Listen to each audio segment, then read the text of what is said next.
વિદ્યાર્થી મિત્રો, ચાલો આપણે ધોરણ 12 ઇંગ્લિશ સેકન્ડ લેંગ્વેજમાં આપણે યુનિટ 10 સુધી પહોંચી ગયા છો. એનો રીડ 1 છે ગ્રીન ચાર્ટર. તો એ ગ્રીન ચાર્ટર છે એનો આપણે પાર્ટ 3 આજે શરૂ કરવા જઈ રહ્યા છીએ. લગભગ આજે આપણે આપણા 12મા ધોરણના કોર્સની પણ પૂર્ણાહુતિ લગભગ આજે આપણે કરી નાખીશું. તો હવે આપણે થોડુંક બેકઅપ લઈ લઈએ આ પાઠનું, કે આ પાઠની અંદર કે ભાઈ ક્લાઇમેટ ચેન્જીસ થાય, આબોહવા, વાતાવરણમાં બદલાવ, જે વૈશ્વિક ગરમીનું પ્રમાણ, એમાં જે CO2 નો જે ઇમર્શન છે, એ જે ઉત્સર્જન છે એ ઘણું બધું વધારે છે. તો આ બધી વસ્તુ આપણે સંપૂર્ણ તો 0 લેવલ સુધી ન જ પહોંચી શકીએ, પરંતુ અમુક અંશે આપણે એને ઘટાડો કરી શકીએ. સરકાર કરશે, સરકારની જગ્યાએ આપણે પણ એમાં નાના મોટા છે એ યોગદાન આપી શકીએ છીએ. તેમાં આપણી પાસે લગભગ આપણે 10 જેટલા પોઈન્ટ છે એ જોયા હતા, કે ભાઈ સોલર હીટર ને રૂફટોપનો ઉપયોગ કરીએ, કે કેમ્પેન છે એ ચલાવીએ, લોકોના ઘરની અંદર છે એ ઇલેક્ટ્રિસિટીની જગ્યાએ સોલર થી ચાલતી જે ઉર્જાઓ છે એનો વપરાશ વધારીએ, પ્રિન્ટ આઉટ જરૂર પડે તો કાઢીએ, ત્યાર પછી પેમ્પલેટ બને ત્યાં સુધી ઓછા ઉપયોગ કરીએ. એવા ઘણા બધા એર કન્ડિશનનો, પછી ઇલેક્ટ્રિક સ્કૂટરનો, આવી બધી એર કુલર, એસી, આ બધા છે એ ઓછા પાવર સપ્લાય વીજળી ઉર્જા વાપરે, એવું બધું આપણે જોયું હતું. હવે આપણે લગભગ 10 ટોપિક, કે ભાઈ બેટરીથી ચાલતા સાયકલો છે, સાયકલનો ઉપયોગ વધારીએ, બેટરીથી ચાલતા સ્કૂટરનો ઉપયોગ વધારીએ, આ બધું ઘણું બધું આપણે 10 ટોપિક જેટલા આપણે જોયા હતા. હવે ચાલો આપણે 11મા ટોપિક ઉપર આપણે આગળ જઈએ છીએ, અને ત્યાર પછી આપણે એ વધારે આગળ અભ્યાસ કરીએ. હવે 11મા ટોપિક 11 ટોપિકની અંદર છે કે બાય ઇન્ટેલિજન્ટલી. હવે જે ખરીદી કરવાની છે ને, એ ખરીદી કરવામાં પણ આપણને કહે છે ઇન્ટેલિજન્ટલી, એટલે કે બુદ્ધિમત્તાપૂર્વક તમારે ખરીદી કરવાની છે. ખરીદી આડેધડ નથી કરવાની. એમાં પણ કહે છે કે 1 bottle of 1.5 liter requires less energy and produce less waste than the 3 bottles of the 0.5 liters each. હવે કે છે કે 1.5 લીટરની જે પાણીની બોટલ છે એ શું કે છે, રિક્વાયર છે, એટલે કે એમાં જરૂર પડે છે લેસ એનર્જી, ઓછી ઉર્જાનો વપરાશ થાય છે, એન્ડ પ્રોડ્યુસ એટલે કે ઉત્પન્ન કરે છે લેસ વેસ્ટ, ઓછો કચરો, then 3 bottles of 0.5 litres each. એટલે કે 3 બોટલ અડધા લીટરની તમે ખરીદી કરો તો એને બનાવવા માટે પણ વધારે પડતી ઉર્જા જોઈએ છે, અને એ કચરો પણ વધારે કરે છે. એટલે કે તમારે અડધા લીટરની 3 બોટલ લેવા એના કરતાં 1.5 લીટરની એક બોટલ લઈ લ્યો. કોઈ પણ પ્રવાહીની છે, કોઈ પણ જાતના ઠંડા પીણા છે, કે કોઈ પણ જાતના પાણીના બોટલ તમે ખરીદી કરતા હો, તો એમાં તમારે જોવાનું કે ભાઈ 3 બોટલ અડધા લીટરની લેવી, એના કરતાં 1.5 લીટરની એક બોટલ લેવી, જેથી એને 1 લીટરને બનાવવાની જે બોટલનો ઉત્પાદન કરવામાં જે એનર્જી, ઉર્જા વપરાય છે એ પણ ઓછી જોઈએ છે, અને એનો કચરો પણ ઓછો થાય છે. બાય એટલે ખરીદો. રિસાયકલ્ડ પેપર પ્રોડક્ટ્સ. રિસાયકલ્ડ કરેલા એટલે કે કોઈ પણ કાગળ છે એને પહેલી વાર બનાવ્યા પછી આપણે પસ્તીમાં ભંગારમાં આપી દઈએ છીએ. પછી શું કરે છે, એને ફરી પાછું એની ઉપર ફરી પછી ક્રિયા થાય છે, એની ફરી પછી સાયકલ કરવામાં આવે છે, અથવા તેની પર પ્રોસેસ કરવામાં આવે છે, પછી એમાંથી એ પૂઠાઓ છે અથવા તો જાડા કાગળ છે એ બનાવવામાં આવે છે, અને આપણે રિસાયકલ પેપર કહેવાય છે. એટલે કે વધારે ને વધારે આવા રિસાયકલ કરેલા પેપરના જે ઉત્પાદનો છે એને તમારે ખરીદવાના છે. ઇટ ટેક્સ, તે લે છે 70% to 90% લેસ એનર્જી, કે એ બનાવવા માટે 70 થી 90% જેટલી ઓછી ઉર્જાનો વપરાશ થાય છે. ત્યાર પછી આપણે 12મા ટોપિક ઉપર જઈએ. ફોરેસ્ટ એટલે જંગલો. શુડ બી પ્રોટેક્ટેડ, કરવા જોઈએ. શુડ બી કરવા જોઈએ, પ્રોટેક્ટેડ એટલે આપણે એનું રક્ષણ કરવું જોઈએ. And conserved by one and all, એકે અને બધાએ. તો કે આપણે જે ખાસ કરીને જે CO2 જે ઇમર્શન થાય છે, જેનું ઉત્સર્જન થાય છે હવામાં, એના માટે આપણે ખ્યાલ જ છે એ વૃક્ષો છે ખૂબ મોટો પ્રમાણમાં ભાગ ભજવે છે. તો કે આપણે આ જે જંગલોને કાપતા અટકાવવા જોઈએ, એને બચાવવા જોઈએ અને એનું સંવર્ધન મતલબ એને વધારે ને વધારે વૃક્ષો ઉગાડવા જોઈએ. એક અમને જોવા જઈએ તો બધાએ. Forest stores the huge quantity of the carbon. આ જે ફોરેસ્ટ છે એટલે કે જંગલો છે, સ્ટોર એટલે સંગ્રહ કરે છે. હ્યુજ ક્વોન્ટિટી મતલબ વિપુલ પ્રમાણમાં ઓફ કાર્બનનો મોટામાં મોટો જથ્થો છે એ જંગલો છે એ સંગ્રહ કરી રાખે છે. એટલે ટૂંકમાં જે વૃક્ષો છે એ ઓક્સિજન છે એ આપણને આપે છે અને કાર્બન છે એ શોષી લે છે. એન્ડ શો અને તેથી પ્લે અ ક્રિટિકલ રોલ મતલબ નિર્ણાયક ભાગ છે ઇન કાર્બન કંટ્રોલ. કાર્બનને નિયંત્રણમાં કરવા માટે ખૂબ જ એક નિર્ણાયક ભાગ ભજવે છે. એટલે આપણે જોયું કે બને ત્યાં સુધી વધારે પ્રમાણમાં એ વૃક્ષોને આપણે વધારવા જોઈએ, ઉછેરવા જોઈએ. ત્યાર પછી 13મો ટોપિક જોઈએ તો કે barren stretches of the land should be cultivated and cultivations of the biofuel crops should be encouraged. બેરન સ્ટ્રેચીસ મતલબ ઉજ્જડ પ્રદેશો છે ઓફ લેન્ડ એટલે જમીનમાં જે છે બિન ઉપજાઉ છે કે જેની અંદર કોઈ પણ જાતના વૃક્ષો છે એ નથી ઉગી શકતા એવા એ જે કે છે અફળદ્રુપ જે બિનફળદ્રુપ જેવી જે ખેતીઓના અમુક પ્રદેશો છે શુડ બી કલ્ટિવેટેડ એને ખેડવા જોઈએ. And cultivation of the biofuel crops અને શું કહે છે કે એની અંદર ખેતી કરવી જોઈએ બાયોફ્યુલની. ક્રોપ્સ એટલે એના એવા પાકો લેવા જોઈએ. શુડ બી ઇન્કરેજ્ડ એને ઉત્તેજન આપવું જોઈએ. હવે કે છે કે સરકાર વિચારે છે કે બાયોફ્યુલનો પણ ઉપયોગ વધારે અને જેથી કરી અને પેટ્રોલ ડીઝલ છે એના કારણે આ પ્રદૂષણ છે એ ઘટી જાય અને આ બાયોફ્યુલનો ઉપયોગ લોકો કરે તો જેથી પર્યાવરણની રક્ષા થાય. એટલે કે છે કે બધી જગ્યાએ ન કરતા પણ આવા જે ઉજ્જડ પ્રદેશમાં છે એમાં બાયોફ્યુલ ક્રોપ્સનું ખેતી કરવા માટે લોકોને ઉત્તેજન આપવું જોઈએ, તો તેને પ્રોત્સાહન આપવું જોઈએ. Ethanol and jatropha are promising biofuels. હવે આવા બાયોફ્યુલ્સ એટલે જૈવિક ઈંધણો છે. પ્રોમિસિંગ એટલે આશાસ્પદ. એમાં બે પ્રકારના એ જે વૃક્ષો છે અથવા તો એવા પ્રકારના જે કુદરતી છોડ છે જેને આપણે ઇથોનોલ અને જત્રોફા કહીએ છીએ એમાંથી આપણને અમુક પ્રકારના એવા ઓઇલ અથવા તો જે બળતણ ઈંધણ તરીકે મળી શકે એવા બે પાક આપણા માટે આશાસ્પદ છે કે એની વધારે આપણે ખેતી કરીએ અને એમાંથી આપણને આવા વાહન ચલાવવા માટેના ઈંધણો આપણને મળી રહે. ત્યાર પછી 14 કહે છે કે biodegradable plastic certainly have pronounced ecological edge over the conventional plastics. હવે આપણે પ્લાસ્ટિકનો ઉપયોગ ખૂબ વધ્યો છે બધી જગ્યાએ. જોઈએ કે થેલી ના લઈ જાય કે જબલા આપશે ને હાલો ને ત્યાં જઈને કોઈ પણ વસ્તુ છે એ આપણને કેરી બેગની અંદર અથવા તો એ જે પ્લાસ્ટિક બેગની અંદર આપણે વસ્તુઓ લઈ આવીએ છીએ અને જ્યાં જોઈએ ત્યાં આપણે પ્લાસ્ટિક બેગ છે આપણને રખડતા જોવા મળે છે. એટલે કે એનો ઘટાડો આપણને અહીંયા કરવાનું કહે છે.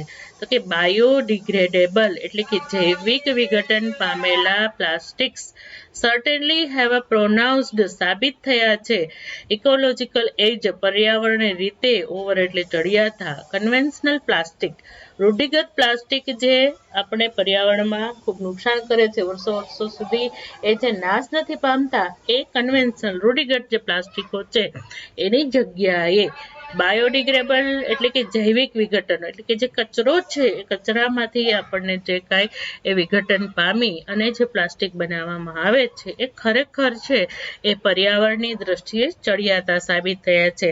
એક જગ્યાએ એ ટીવીમાં પણ મેં જોયું હતું કે લગભગ સાબુદાણાની જે પ્રોડક્ટ છે એમાંથી એ પ્લાસ્ટિક બનાવે છે અને એ ખાસ કરીને પાણીની અંદર નાખો તો એ ઓગળી પણ જાય છે. એટલે આવા જેને બાયોડિગ્રેડેબલ એટલે કે જૈવિક વિઘટન પામેલા પ્લાસ્ટિક છે એ ખરેખર પર્યાવરણની દ્રષ્ટિએ રૂઢિગત પ્લાસ્ટિક કરતા એ ચડિયાતા સાબિત થયા છે. Bioplastics are derived from the renewables biomasses sources.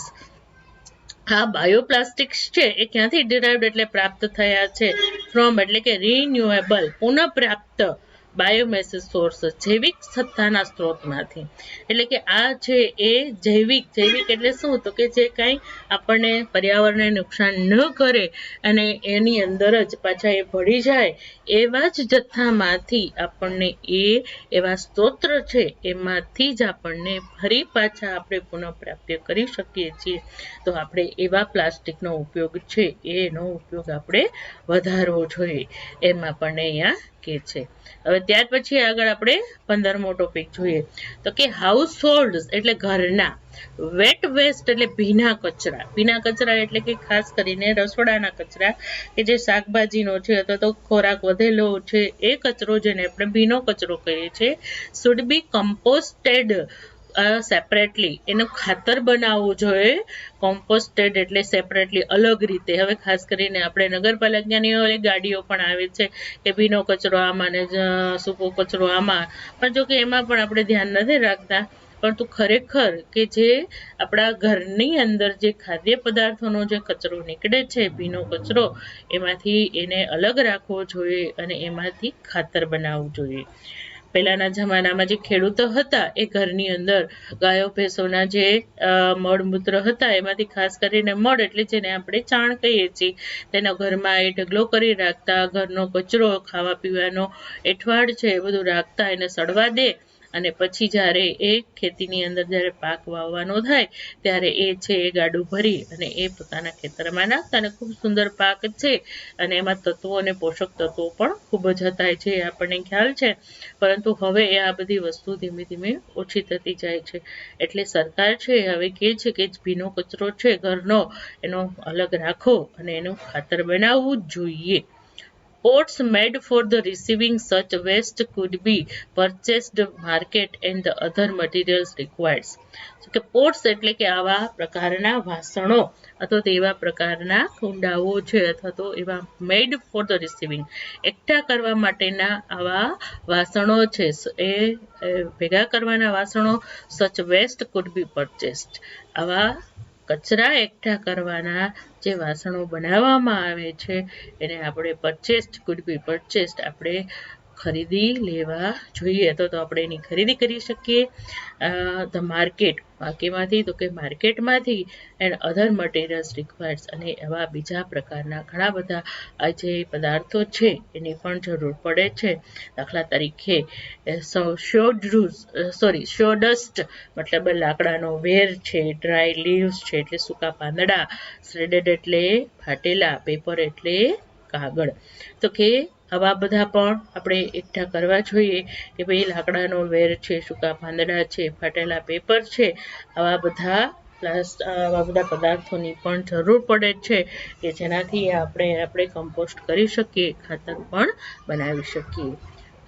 Chip આ બધા સસ્તા છે કારણ કે આ બધી વસ્તુ છે સુકાયેલા પાંદડા કાંઈ આપણે મોંઘા નથી તો અમે ઉડી જવાના હોય, ફાટેલા ઘરમાં કાગળ હોય અથવા તો કોઈ એવું લાકડાનું કંઈ કામ થયું હોય એનો વેર હોય એ સસ્તા છે એન્ડ ઇકો ફ્રેન્ડલી. એ જે પર્યાવરણને સુસંગત છે એને નુકસાન પહોંચાડતા નથી. Composting could be done both for individuals, houses and community dwellings. હવે આ જે કમ્પોસ્ટિંગ એટલે કે ખાતર બનાવવાની ક્રિયા છે કુડ બી ડન કરી શકાય છે બોથ ફોર ધ વ્યક્તિગત હાઉસીસ એટલે કે ઇન્ડિવિજ્યુઅલ હાઉસીસ એટલે વ્યક્તિગત રીતે બે રીતે કરી શકાય કે આપણે આપણા ઘરની અંદર પણ આપણે આવા ખાતર છે એ બનાવી શકીએ છીએ એન્ડ કોમ્યુનિટી ડ્વેલિંગ સામુદાયિક વસવાટમાં. દાખલા તરીકે કોઈ સોસાયટી છે અથવા તો કોઈ મોહલ્લો છે, લતો છે એમાં પણ આપણે ભેગા મળી અને શું કરે છે પહેલાના જમાનામાં એક જ જગ્યાએ કચરો નાખતા એટલે કચરાનો ઢગ થતો એટલે કે છે કે એવી રીતે તમે ઘરમાં પણ ભીનો કચરો ભેગો કરી શકો અને નક્કી કરો સોસાયટીમાં કે ભાઈ એક જગ્યાએ આપણે બધાએ ભીનો કચરો નાખવો અને પછી એનું આપણે ખાતર બનાવવું તો પણ એ શક્ય બની શકે છે. This way we can produce a lot useful manure beside achieving the cleanliness. હવે આ રીતે this way આ રસ્તાથી અથવા તો આ જો કામ તમે કરો we can produce આપણે છે એ ઉત્પન્ન કરી શકીએ છીએ a lot useful manure ખૂબ જ પુષ્કળ પ્રમાણમાં ઉપયોગી એવું ખાતર besides એને સાથે સાથે અચીવિંગ ક્લીનલીનેસ, સ્વચ્છતા પણ જાળવી શકીએ છીએ. જ્યાં ત્યાં બધા કચરો ફેંકે તો ગંદકી થાય, એની જગ્યાએ એક જ જગ્યાએ એ વ્યક્તિ પોતાના ઘરમાં સંગ્રહે તો પણ બહાર કચરો ન ફેંકે તો સ્વચ્છતા જળવાઈ રહે. અને સમૂહમાં પણ સાથે મળીને જો એ લોકો એ રીતે એક સાથે કચરો ભેગો કરી અને ખાતર બનાવે તો પણ એક સ્વચ્છતા પણ જળવાઈ રહે અને ખાતર પણ મળી રહે. હવે ત્યાર પછી 16 એટલે કે 16મો જે મુદ્દો છે એની આપણે આજે ચર્ચા કરી લઈએ. Choose products with little packages. Choose એટલે પસંદ કરો, પ્રોડક્ટ્સ એટલે વસ્તુઓના, વિથ ધ લિટલ પેકેજીસ, નાના નાના જે પેકેટ આવે છે અથવા તો જે એને કહે છે ને એને પેકિંગ આવે છે એ નાના નાના પેકિંગનો ઉપયોગ કરો.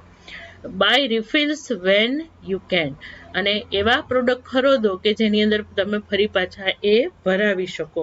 એટલે કે છે અમુક વસ્તુ છે કે યુઝ એન્ડ થ્રો છે, મોટા મોટા પેકેટ લઈ અને ફેંકી દેવાના છે, પછી એની અંદર તમે પાછું ન નાખી શકો તો શું થાય છે કે એ પર્યાવરણની અંદર એ વસ્તુ છે એ પડી છે એ કાર્બનને એ ઉત્સર્જન કરે છે અને પ્રદૂષણ ફેલાવે છે. એટલે કે નાની નાની વસ્તુના પેકેટો જે મળતા હોય એનો ઉપયોગ કરો અને બને ત્યાં સુધી કે એક વસ્તુ છે એની અંદર બીજી વસ્તુ છે એ ફરી પાછી લિક્વિડ છે અથવા તો કોઈ સોપ છે કે શામ્પુ છે કે કોઈ પણ વસ્તુ છે એ તમે ફરી પાછી એમાં ભરાવી શકો એવી વસ્તુ તમે ઉપયોગમાં લ્યો. ત્યાર પછી હવે કે છે judicious and call water is the need of the hours. Judicious એટલે કે વિવેકપૂર્ણ, કોલ એટલે પ્રમાણસર, water is the need of the hours. Hours એટલે કલાક થાય, પરંતુ અહીંયા એનો અર્થ કરવાનો છે આજના સમયની જે જરૂરિયાત છે એ પાણીનો વિવેકપૂર્ણ અને પ્રમાણસર ઉપયોગ કરવાની જરૂર છે. આપણે જોઈએ છીએ પાણીનો બેફામ લોકો ઉપયોગ કરે છે, જ્યાં જોઈ ત્યાં પાણી રોડ ઉપર, રસ્તા ઉપર, અને લોકો છે એ વગર વિચારે અને જે જરૂર હોય એના કરતાં ઘણું બધું વધારે પાણી છે એ આપણે વેડફી નાખતા હોય છે. એટલે કે આજના સમયમાં એક તો આપણું પર્યાવરણ છે એટલું ડામાડોળ થઈ ગયું છે, વૈશ્વિક જે ગરમીઓ પડે છે, આબોહવામાં પણ આપણે જોઈએ છીએ સમતુલા કે સુસંગતતા નથી રહી, વરસાદ ઓછો વધતો પડે છે, ત્યાર પછી પ્રદૂષણ વધી ગયું છે, તો પાણીની શોર્ટેજ છે આપણે જોઈએ છીએ, બધા અનુભવીએ છીએ. તો કે હવે આજના સમયમાં એક કામ કરવાની જરૂર છે કે પાણીનું પ્રમાણસર એટલે જોઈએ એટલું પાણી વાપરવાનું છે અને વિવેકપૂર્ણ બરાબર વિચારીને એ પાણી વાપરવાની આજના સમયની ખૂબ જ જરૂરિયાત છે. Every action of the pertaining to the water consumption should be well calibrated.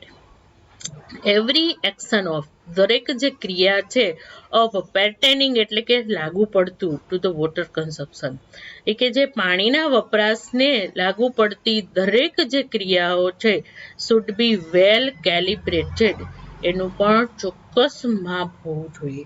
એટલે કે પાણી જે કોઈ વસ્તુની અંદર, જે ક્રિયાની અંદર પાણીનો ઉપયોગ થતો હોય એની અંદર પણ તમારે એ ચોક્કસ પ્રમાણ માપથી જ પાણી વાપરવાનું છે. કે નાહવા માટે આટલા લીટરની અંદર તમે નાહી શકો છો સરસ રીતે તો એટલું જ, પરંતુ તમારી ઈચ્છા પ્રમાણે બાથટબ ભરી, શાવર ચાલુ રાખી અને મન પડે એટલું પાણી બગાડીએ, પછી ઘરના કપડાં ધોવાથી માંડી અને નાના મોટા દરેક કામની અંદર તમારે એ જે કાંઈ ક્રિયા થાય છે એ વપરાશની અંદર ચોક્કસ માપ રાખવું જોઈએ. એઝ વી નો, કારણ કે આપણે જાણીએ છીએ કે water is a scarce and precious commodity. આપણે જાણીએ છીએ કે પાણી છે એ સ્કેર્સ એટલે કે અપૂરતું છે આપણા આ જમાનામાં, અને પ્રેશિયસ કોમોડિટી ઉપયોગી ચીજ વસ્તુ છે. એ પાણીની ખૂબ જ અછત છે અને પાણી છે એ ખૂબ જ ઉપયોગી વસ્તુ છે. Scarcity is going to be felt more pronouncedly is coming decades. અછત, સ્કેર્સિટી એટલે અછત, is going to be a થવાની છે ભવિષ્યમાં, ટુ બી ફેલ્ટ આપણે અનુભવવાના છે, મોર પ્રોનાઉન્સેડલી સ્પષ્ટ રીતે, ઇન કમિંગ ડેકેડ્સ આવતા દાયકાઓમાં, દશકાઓમાં આપણે સ્પષ્ટ રીતે એ અનુભવ કરવાના જ છીએ પાણીના અછતની, કે અત્યારે જે પાણી મળે છે એના કરતાં પણ ઓછું પાણી આપણને મળવાનું છે. Some of the simple ways could be imbibed and made part of the simple drills to be the regulate our life. એટલે કે છે અત્યારથી જ સમ ઓફ ધ સિમ્પલ વેઝ, થોડાક એવા સરળ રસ્તાઓ છે would be imbibed, શીખી લેવા જોઈએ and made part of the simple drill, કે અને આપણા જ જીવનના આવી સાદી જ ડ્રીલ કહી શકો, ક્રિયા કહી શકો, રસ્તા કહી શકો ટુ બે રેગ્યુલેટ અવર લાઈફ, આપણી જિંદગીને રેગ્યુલેટ કરવાની મતલબ નિયમિત કરવાના જે સાદા સાદા સરળ રસ્તા છે એ આપણા જ જીવનના ભાગમાં વણી લેવા જોઈએ અને આપણે આવા સરળ રસ્તાઓને શીખી લેવા જોઈએ. એટલે ટૂંકમાં કે આવતા ભવિષ્યની અંદર આપણે પાણીની અછત વર્તાવાની જ છે, તો પછી આપણે એવા સરળ ઉપાયો અને સરળ રસ્તાઓ છે અત્યારથી આપણે શીખી લેવા જોઈએ કે જેથી કરીને આપણી જીવનશૈલી છે એ સરસ રીતે નિયમિત ચાલે. એટલે કે જો હજી પણ આપણે ગફલતમાં રહેશું તો આપણે છે એ આવતા ભવિષ્યમાં સાથે આપણે તાલમેલ નહીં મેળવી શકીએ. એટલે કે છે કે પાણીની ભવિષ્યનો વિચાર કરી અને ઓછું પાણી અને પ્રમાણસરનું પાણી અને કેવી રીતે આપણે ઓછો પાણીનો ઉપયોગ કરી અને આપણું જીવન છે એ ચલાવી શકીએ એની જે કવાયતો, કસરતો, રસ્તાઓ અને એની ટિપ્સ એન્ડ ટ્રિક્સ આપણે જાણી લેવી જોઈએ અને શીખી લેવી જોઈએ. લાઈક ફોર એક્ઝામ્પલ, અને અહીંયા ઉદાહરણ તરીકે કે છે યુઝ એ મગ, એક મગ એટલે કે જેને આપણે જે કહે છે કે ટમ્બલર કહીએ છીએ અથવા તો કોઈ મોટો એવો જગ કહીએ છીએ કે જેને આપણે ડબલું પણ કહીએ છીએ આપણી ગુજરાતી ભાષામાં. while saving instead of allowing the water tap to gush on and accumulate the washable clothes over the week and deploy washing machine only once or twice a week. પછી ઉદાહરણ શું આપ્યું તો કે ખાસ કરીને વાયલ સેવિંગ એટલે કે જ્યારે દાઢી બનાવતા હોય, આ પુરુષોને વધારે કામ લાગે છે તો એને લાગુ પડે છે કે જ્યારે દાઢી બનાવતા હોય છે ત્યારે શું કહે છે યુઝ એ મગ. પહેલાના જમાનામાં યાદ હોય તો લોકો છે એક નાનકડું એવું ટમ્બલર ભરીને બેસતા અને એ છે એમાં એ પોતાની સેવિંગ કિટ સાફ કરી અને છેલ્લે મોઢું ધોઈ લેતા હતા. એટલે કે છે કે સેવિંગ યુઝ એ મગ, કે પાણીનું એક મગ ભરી અને તમે દાઢી કરો instead of allowing the water tap, તો કે ગસ ઓન એટલે અનિયંત્રિત રીતે વહેતું જે ટેપ વોટર એટલે કે નળનું પાણી છે એને આપણે ન જવા દઈએ. એટલે ઘણાને ટેવ હોય છે કે સેવિંગ ચાલુ હોય છે અને નળ છે એ ચાલુ હોય છે અને જ્યારે જરૂર પડે ત્યારે એની સેવિંગ કિટ છે સાફ કરી લેતા હોય છે. એટલે કે આ વસ્તુ ન થવી જોઈએ, કે હવે ટેવ પાડવાની છે કે નળનું જે અનિયંત્રિત રીતે વહેતું પાણી છે એની જગ્યાએ આપણે જ્યારે સેવિંગ કરીએ છીએ ત્યારે આપણે એક મગ ભરી અને આપણે છે એ સેવિંગ કરવાની છે. એક્યુમ્યુલેટ ધ વોશેબલ ક્લોથ્સ, એકઠા કરવાના છે વોશેબલ ક્લોથ્સ એટલે કે ધોવાના કપડાં ઓવર ધ વીક અને આખા અઠવાડિયાના, એન્ડ ડિપ્લોયડ એટલે ચલાવવું તો વોશિંગ મશીન, એ જે વોશિંગ મશીન છે only once or twice a week, કાં તો એકવાર અથવા તો 2 વાર છે એ તમારે તમારું વોશિંગ મશીન છે એ ચલાવવાનું છે. અને શું કરવાનું છે રોજે રોજ કપડાં ન ધોતા પરંતુ તમારે અઠવાડિયાના કપડાં ભેગા કરવાના છે. એ કપડાં છે કાં તો અઠવાડિયામાં 1 વાર અથવા તો 2 વાર છે એ તમારે મશીન ચલાવવાનું છે અને તમારે એ કપડાં છે એ ધોવાના છે. એટલે ટૂંકમાં રોજ કપડાં ન ધોતા અઠવાડિયાના કપડાં ભેગા કરવાના. તો વધારે માણસો હોય તો 2 વાર મશીન ચલાવવું, ઓછા માણસો હોય તો અઠવાડિયે 1 વાર ચલાવવાનું, જેથી પાણીનો પણ ઓછો ઉપયોગ થાય અને વીજળીનો પણ ઉપયોગ ઓછો થાય.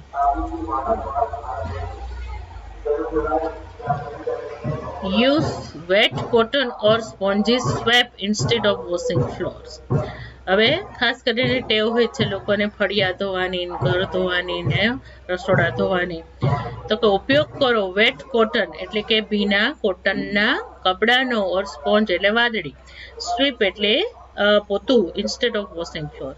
આ જે ફર્શ ધોવાની, લાદી ધોવાની એના કરતાં ભીના કોટનના કપડાથી અથવા તો કોઈ એવું સ્પંચ લઈ લ્યો અને એનાથી તમારે જે તમારી ફ્લોર છે, જમીન છે એને તમારે સાફ કરી લેવાની છે અને એમાં ઓછું 1 ડોલની અંદર તમે લગભગ સાફ કરી શકો છો. અને જો તમે ફળિયાદ કે તો તમે હોલ ધો કે રૂમ ધો તેમાં ઘણું બધું પાણી વપરાય છે. એટલે કે છે કે તમારા જે ફ્લોરને સાફ કરવા માટે એને ધોવાને બદલે તમારે ભીના પોતાથી એને લૂછી નાખવાનું છે. ક્વાઇટ ઓફન, વારંવાર, એ જ કહે છે કે વારંવાર તમે તમારી જે લાદીઓ ધોવો છો એના કરતાં તમારે પોતું કરી લેવાનું છે. Avoid the excessive use of shampoos and soaps. વધારે પડતો સાબુનો અને શેમ્પૂનો ઉપયોગ તમારે ઘટાડવાનો છે.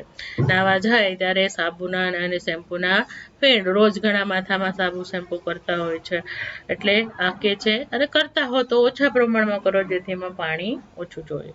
રીયુટિલાઇઝ the water used for the bathing. જે રીયુટિલાઇઝ એટલે ફરીથી વાપરવું જોઈએ પાણી. યુઝડ ઓફ ધ બાથિંગ, નાતી વખતે તમે જે પાણી વાપરો છો એનો તમારે ફરીથી ઉપયોગ કરવાનો છે. ખાસ કરીને ક્યાં લાગુ પડે છે કે જે લોકો બાથ ટબનો ઉપયોગ કરતા હોય છે એ લોકોમાં પાણી ભરેલું હોય છે, એ પાણી છે એ જતું કરવાની જગ્યાએ એની જગ્યાએ શું કહે છે, after adding a few drops of the antiseptic, થોડાક આ એન્ટીસેપ્ટિકના ડ્રોપ નાખી દેવાના છે, એન્ડ ફોર વોશિંગ ક્લોથ્સ, અને નાવામાં કપડાં ધોવા માટે પાણીનો ઉપયોગ કરવાનો છે. ઇન ફ્યુચર, ભવિષ્યમાં, there is going to be an acute shortage of the same, કે નજીકના ભવિષ્યમાં જવાનું છે, એક્યુટ એટલે ભયંકર, શોર્ટેજ એટલે અછત ઓફ ધ સેમ એટલે પાણી માટે કે છે, પાણીની છે એ ભયંકર અછત છે ભવિષ્યમાં થવાની છે. વી શુડ લર્ન, આપણે શીખવું જોઈએ, to use it a judicially, વિવેકપૂર્ણ, રાઇટ નાવ, અત્યારથી જ આપણે એનો વિવેકપૂર્ણ ઉપયોગ કરવાનું આપણે શીખી લેવું જોઈએ. સો ધેટ, તેથી we might adept ourselves to even stiffer water scarcity when crunch time comes. હવે કે છે કે અત્યારથી જો આપણે શીખી લેશું તેથી વી માઇટ એડેપ્ટ, આપણે ટેવાઈ જઈશું, અવર સેલ્ફ, આપણે પોતાની જાતને, ટુ બી સ્ટીફર, વિકટ, વોટર સ્કેર્સિટી, જો પાણીની ખૂબ જ ભયંકર પરિસ્થિતિ હશે, વેન ક્રંચ ટાઈમ કમ્સ, જ્યારે સંકટનો સમય આવશે અને ભયંકર પાણીની અછત થશે તો આપણે એનાથી કદાચ ટેવાઈ ગયા હશું. જો અત્યારથી જો આપણે આ વિવેકપૂર્ણ પાણી વાપરવાનું જો આપણે ચાલુ નહીં કરીએ કે નહીં શીખીએ તો એ સમયમાં આપણે સર્વાઈવ કરી શકશું નહીં. એટલે કે ભવિષ્યનો વિચાર કરી અને આપણે અત્યારથી જ પાણીનો વિવેકપૂર્ણ રીતે ઉપયોગ કરવાનું શીખી લેવું જોશે. ઇમ્બાઇબ્ડ 3 more RS with respect to environment. ઇમ્બાઇબ્ડ એટલે શીખી લઈએ, 3 more, 3 વધારેના RS with respect, ના માનમાં ટુ ધ એન્વાયરમેન્ટ, પર્યાવરણના માનમાં આપણે 3 RS ને વધારે હવે આપણે શીખવા જોઈએ. દાખલા તરીકે repair, reclaim and restore in the additions to the 3.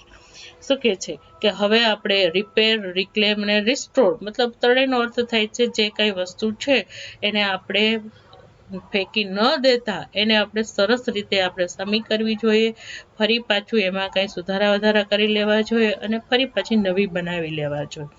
In addition to the 3 ના સંદર્ભમાં 3 કન્વેન્શનલ વન્સ, રિસાયકલ, રિડ્યુસ અને રીયુઝ, કે જે કોના સંદર્ભમાં કે છે, કન્વેન્શનલ ને પ્રણાલીગત, એટલે કે પાણીના સંદર્ભમાં અથવા તો કોઈ પણ બાબતના સંદર્ભમાં આ 3 RS તો આપણે પહેલા શીખી જ ગયા હતા. તો કે રિસાયકલ કરવું એટલે ફરી પાછું જે વસ્તુ છે એમાંથી પાછું નવી વસ્તુ બનાવી, રિડ્યુસ એટલે ઘટાડો કરવો અને રીયુઝ એટલે ફરીથી વાપરવું.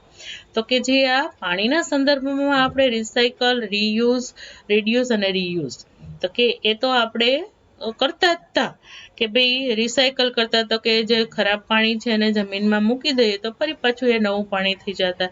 રેડ્યુસ એટલે પાણીનો ઓછો ઘટાડો કરો, ફરી પાછું ઇનિન પાણીનો ઉપયોગ કરો. એ 3 તો આપણે આરનો ઉપયોગ કરતા જ હતા, પરંતુ હવે આની અંદર પાછા આપણે 3ના વધારા કરવાના છે. શું?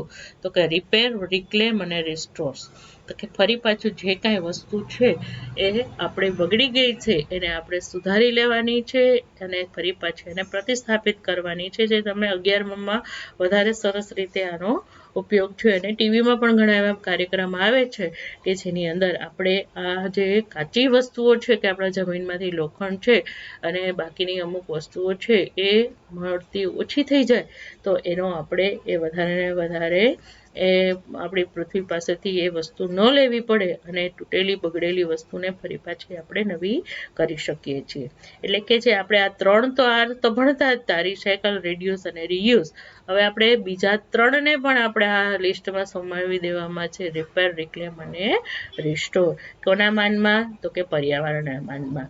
કે જૂના રૂઢિગત રીતે તો આ 3નો ઉપયોગ કરતા હતા. હવે આપણે એ રિપેર, રિક્લેમ અને રિસ્ટોરને પણ પર્યાવરણના સંદર્ભમાં આપણે એને જોડી દેવાના છે. એટલે 6 આર છે એનો આપણે એ બરાબર ધ્યાન રાખીશું તો આપણે આપણું ભવિષ્ય છે સરસ રીતે જીવી શકીશું, આપણી પેઢી પણ સરસ રીતે જીવન જીવી શકશે અને આપણી પર્યાવરણની રક્ષા થશે.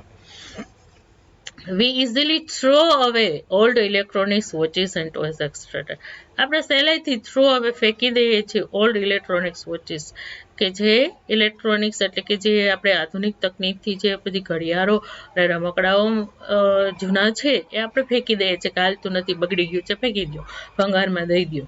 પણ હવે શું કરવાનું છે? We should repair and use them. આપણે ફરીથી આપણે સમૂહ કરવું જોઈએ અને ફરીથી એનો આપણે ઉપયોગ કરવો જોઈએ. If an old bicycle lays unused instead of buying new one. જો તમારા ઘરમાં જૂની સાયકલ પડી છે, લેઝ એટલે છે અનયુઝડ, વપરાયા વગરની, instead of buying new one, નવી સાયકલ ખરીદવા કરતા, તો old one should be cleaned, oiled, serviced and restored. તો જે જૂની સાયકલ પડી છે ને એને તમારે ચોખ્ખી કરવી જોઈએ, એમાં ઓઇલ કરવું જોઈએ, સર્વિસ કરવી જોઈએ અને રિસ્ટોર એટલે ફરી નવી બનાવવી જોઈએ. These 6 R's should be the buzzwords for the coming decades until we restore the global environment back on its original tracks. These 6 કીધું ને, રિપેર, રિક્લેમ, રિસ્ટોર 3, રિસાયકલ 4, રિડ્યુસ 5 અને રિયુઝ 6. એટલે કે આ 6 જે આરએસ છે એને આપણે શુડ બી ધ બઝવર્ડ, પ્રચલિત સૂત્રો બનાવી દેવાના છે ફોર ધ કમિંગ ડિકેડ્સ, આવતા દસકાઓ માટેના પ્રચલિત સૂત્રો છે કે આનો જ આપણે ઉપયોગ કરવાનો છે અન્ટિલ, જ્યાં સુધી વી રિસ્ટોર, પુનઃસ્થાપિત ન કરી શકીએ ગ્લોબલ, વૈશ્વિક એન્વાયરમેન્ટ એટલે પર્યાવરણને back on it's original tracks, એના જે સાચા જે કે છે ને ઓરિજિનલ એટલે કે જે કહે છે કે મૂળભૂત એના જે રસ્તો છે એ રસ્તા ઉપર જે પર્યાવરણે ખરેખર જવું જોઈએ અત્યારે રસ્તા ઉપરથી એ સાચા રસ્તાએથી એ થોડુંક ઉતરી ગયું છે, એટલે કે આપણું પર્યાવરણ છે એ ડામાડોળ થઈ ગયું છે. એ પર્યાવરણ જ્યાં સુધી સરસ રીતે ફરી પાછું છે એ પાટા ઉપર ન આવે ત્યાં સુધી આપણે આ 6 આરએસને આપણા જીવનના પ્રચલિત સૂત્રો છે એ બનાવી દેવા જોઈએ અને આપણા પર્યાવરણને ફરી પાછું એ સરસ રીતે પાટા ઉપર ચડાવી દેવું જોઈએ, ત્યાં સુધી આપણે જમવું જોઈએ નહીં. ચાલો મિત્રો, આજે આપણે આ ખૂબ જ સરસ એવો પાઠ છે આજે આપણે પૂરો કરીએ છીએ અને સાથે સાથે ધોરણ 12 ઇંગ્લિશ સેકન્ડ લેંગ્વેજનો આજે આપણે ટેક્સ્ટ બુકનો અભ્યાસક્રમ પણ આજે આપણે પૂર્ણ કરીએ છીએ. મને આશા છે કે તમે લોકો સરસ રીતે આનો અભ્યાસ કર્યો હશે અને તમને આનંદ આવ્યો હશે અને તમે લોકોએ મારું આ કામને ખૂબ જ સહકાર આપ્યો એ બદલ તમારો ખૂબ ખૂબ આભાર. તમને તમારા આવતી પરીક્ષા માટે ખૂબ ખૂબ શુભેચ્છાઓ. ત્યાર પછી હવે ફરી પાછા મળીશું, ત્યાં સુધી બાય. Thank you.